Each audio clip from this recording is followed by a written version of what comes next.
Fast, fair. Fox Toledo News, first at 4, starts right now. First at 4, two major issues on the Toledo ballot yesterday. The one that got the most publicity was issue 1. The mayor was against it and some council members were for it. But on election day, 54% of the voters sided with the mayor. Michelle ZEPEDA is live from Government Center to tell us what that defeat on issue 1 means. Well, if that issue was passed, money would have been able to be redirected to help with the budget deficit. Money that would have been used for street repairs could have been transferred over to the police and fire department. But now the mayor and council will have to look at a different approach when trying to fix the budget. It was an ugly campaign. Some council members accused the mayor of misinforming voters and stretching the truth, while the mayor said rumors were spreading that 200 police officers would be laid off if the issue failed. Now, the day after the election, the mayor and council are both looking at ways of filling the hole in the budget, a task Council President Joe McNamara said would have been easier if the issue was passed. Obviously, we've got to get a handle on our finances, and issue 1 would have helped. And again, it's just really disappointing that the mayor ran a campaign of disinformation to confuse and scare voters. The fact that we did have a strong vote no on issue 1 does affirm that there are a few people in Toledo, Ohio that are interested in what the mayor has to say and where he stands on a given issue. The mayor again confirmed police officers will not be laid off to fix the budget deficit. He's looking at a city shutdown after Christmas, an increase in the garbage fee starting October 1st, and going after back taxes to make up the money. Now, right now, council is meeting at their regularly scheduled meeting inside One Government Center. It's usually held on Tuesdays, but because of Election Day, it was pushed back to today. But President Joe McNamara does tell me that they're not going to discuss issue 1 tonight. He said everyone needs to kind of take a deep breath before that's handled. I'm reporting live downtown. Michelle ZEPEDA, Fox Toledo News, first at 4. Hi, Michelle. Thank you very much. Another issue that failed last night was issue 2. That went down 53 to 47%. This one would have reduced the number of city council seats from 12 to 9. The group 9 is Fine that was pushing the plan said that 3 fewer council members would have saved the city enough money to rehire 4 police officers. But again, the voters saying no to that one. There was also a primary for at-large council seats in the city of Toledo. 23 candidates on the ballot. Rob Ludeman, George Sarantu, Joe McNamara, Phil Copeland, and Steve Steele, all of them already on the council, had the most votes last night. Polly Taylor-Gherkin, along with Adam Martinez, Kevin Milliken, Constantine Stamos, Terry Shanklin, Tricia Lyons, and Terry Beal all follow. Those 12 top vote getters are moving on to the general election.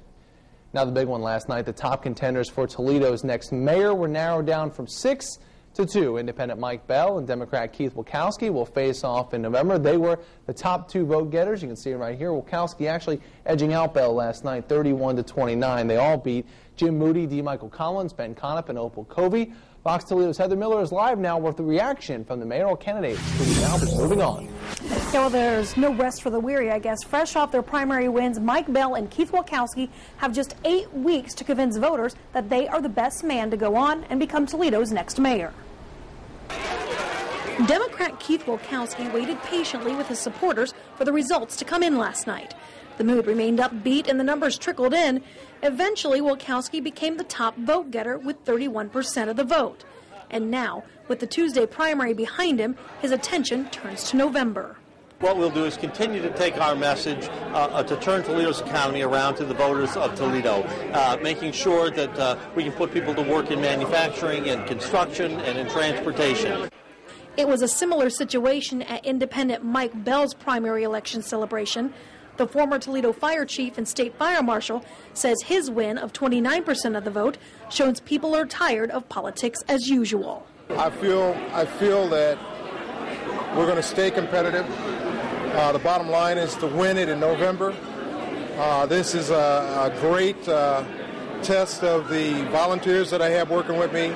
It's a great test of how reaching across both sides of the line is actually being very efficient. And it just proves to me that people want something different. Now, the 2 mayoral candidates will already be squaring off in a debate tomorrow. That's going to be tomorrow afternoon at 2 o'clock at the University of Toledo. Mike Bell and Keith Wilkowski will be at the Centennial Mall on main campus. UT's student government president says the debate is great for the candidates and the students. The goal is for the students to ask the candidates about issues that affect them. Reporting live this afternoon, Heather Miller, Fox Toledo News, First at 4. All right, we'll keep an eye on that one, Heather. Thank you very much. Now we want to know what you think. Both Keith Wilkowski and Mike Bell say they have campaigns for change. So how should they change Toledo? Just head to the Fox Toledo Twitter page and leave us a comment there. We might read it on our newscast tonight, First at 10. City of Oregon also narrowed down its field of mayoral candidates by one. Current Mayor Marge Brown faced off against Michael Safarian and Marvin Dabish. Safarian, as you can see by these results, coming in first place last night, 54% to 37%. Of course, Marge Brown, the incumbent over there in Oregon, and she says she didn't expect to finish behind anyone. I was surprised because I worked the polls yesterday, and I got no inclination that it was going to go that way, because everybody that came up to me told me what a great job you're doing and you're in. And then when I got the results, I was really shocked. I've developed a very good rapport with people. I communicate very well with them. And I see and feel their concerns, not only in business but just in everyday life. That general election will be held in November. Now, if you want to check out the results again or you missed something that we've had in the show, real easy way to help you out. Just go to foxtoledo.com. We have the Toledo and the Oregon primary results. They are on the main page of our website.